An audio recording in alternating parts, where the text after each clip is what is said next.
Oh,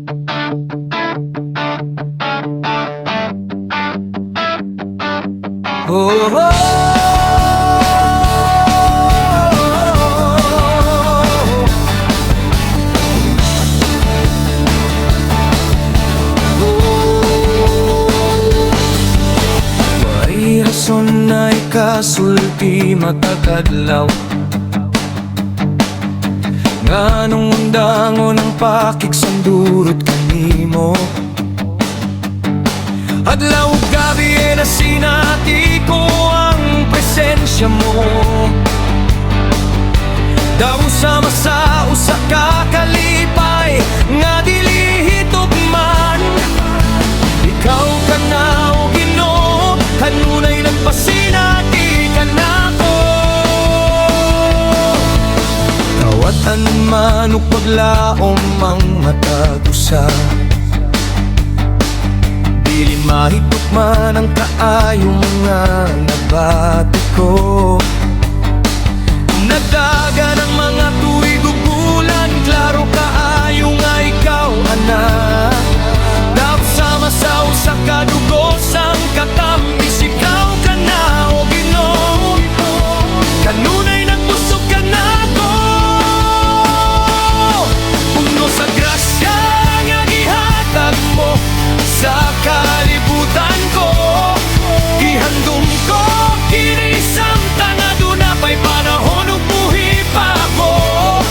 Matagpitik ning kasing-kasing kinabuhing gihatag mo.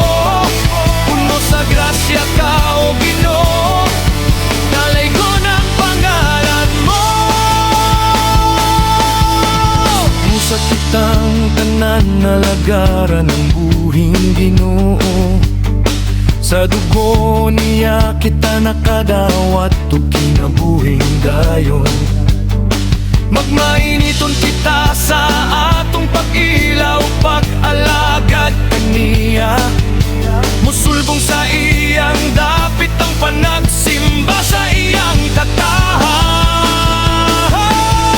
Puno sa grasya nga gihatag mo sa kalibutan ko, gihandom ko kini samtang aduna pa'y panahon ug buhi pa ako. Matagpitik ning kasing-kasing kinabuhing gihatag mo. Puro sa grasya ka o Ginoo, dalay ko ng pangalan mo. Usahay dili makaya tubangon ang kalistanan, papan kanunay kang nagsapnay ka na ako. Kangit-ngit mo abot, wala pa mahuman ng sulbad, apan ikaw ang kahayag sa ako nagatanak sa kanunay. Puno sa grasya nga gihatag mo sa kalibutan ko, gihandom ko kini samtang aduna pa'y panahon